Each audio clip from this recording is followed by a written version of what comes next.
Assalamualaikum warahmatullahi wabarakatuh. Kali ini kita akan membahas sedikit tentang perbuatan bid'ah dan syirik.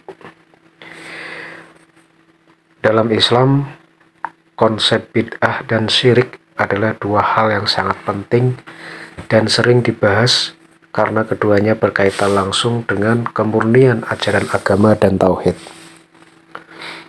Larangan berbuat bid'ah. Bid'ah secara bahasa berarti hal baru atau inovasi.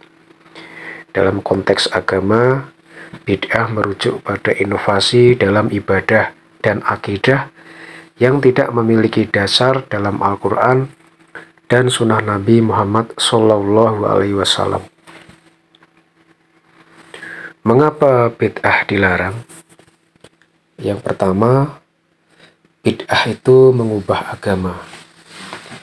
Bid'ah sendiri dianggap sebagai bentuk penambahan atau perubahan terhadap agama yang telah sempurna disampaikan oleh Nabi Muhammad SAW. Dan ini tentunya bertentangan dengan ajaran bahwa Islam telah sempurna dan lengkap. Islam telah sempurna dan lengkap, jadi tidak pantas jika harus ditambah-tambah ataupun dikurang-kurangi. Kemudian yang kedua, perbuatan bid'ah berarti mengabaikan sunnah. Melakukan bid'ah berarti mengabaikan sunnah Nabi. Padahal Nabi Muhammad SAW telah mencontohkan cara beribadah dan beragama yang benar. Ya, konsekuensi mengamalkan bid'ah otomatis akan mengabaikan sunnah. Padahal kita ketahui sunnah, ya, ibadah-ibadah sunnah itu sudah banyak sekali dari sejak kita bangun tidur hingga kita tidur kembali. Jujur, kalau mau dilakukan semua belum tentu kita akan mampu. Itu yang sunnah-sunnah. Terus apa manfaatnya kita menambah-nambah atau melakukan hal baru dalam agama kita? Kemudian bid'ah itu merupakan suatu hal yang memiliki potensi penyimpangan yang besar, ya, dan dapat membuka pintu bagi penyimpangan yang lebih besar dalam agama.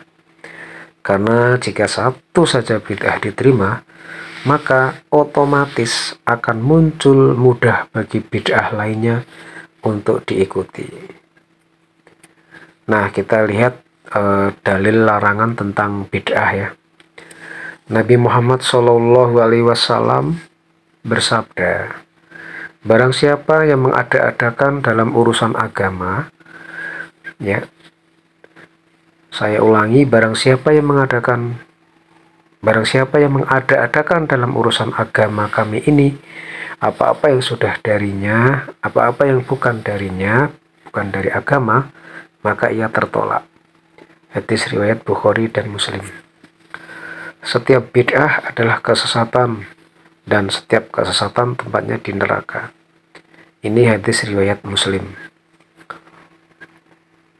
Syirik adalah mempersekutukan Allah dengan sesuatu yang lain, baik dalam ibadah, sifat, maupun dalam kekuasaan.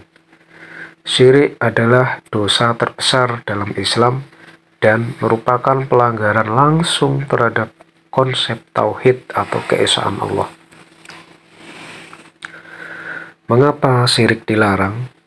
Yang pertama, karena menghancurkan tauhid. Syirik merusak prinsip dasar Islam, yaitu keesaan Allah. Menyekutukan atau menduakan Allah dengan sesuatu yang lain berarti meniadakan atau mengurangi kesempurnaan tauhid tersebut. Kedua, syirik itu merupakan dosa yang tidak terampuni. Syirik adalah dosa yang sangat berat dan tidak akan diampuni oleh Allah jika pelakunya meninggal dalam keadaan syirik tanpa taubat, tanpa bertaubat. Yang ketiga, menghancurkan amal. Semua amal kebaikan akan sia-sia jika seseorang melakukan syirik, karena Allah tidak menerima ibadah dari orang yang menyekutukannya. Kemudian dalil larangan syirik adalah sebagai berikut dalam surat An-Nisa ayat 48, yang artinya, sesungguhnya Allah tidak akan mengampuni dosa syirik, dan Dia mengampuni dosa selain syirik bagi siapa yang dikehendakinya. Barang siapa mempersekutukan Allah, maka sungguh ia telah berbuat dosa yang besar.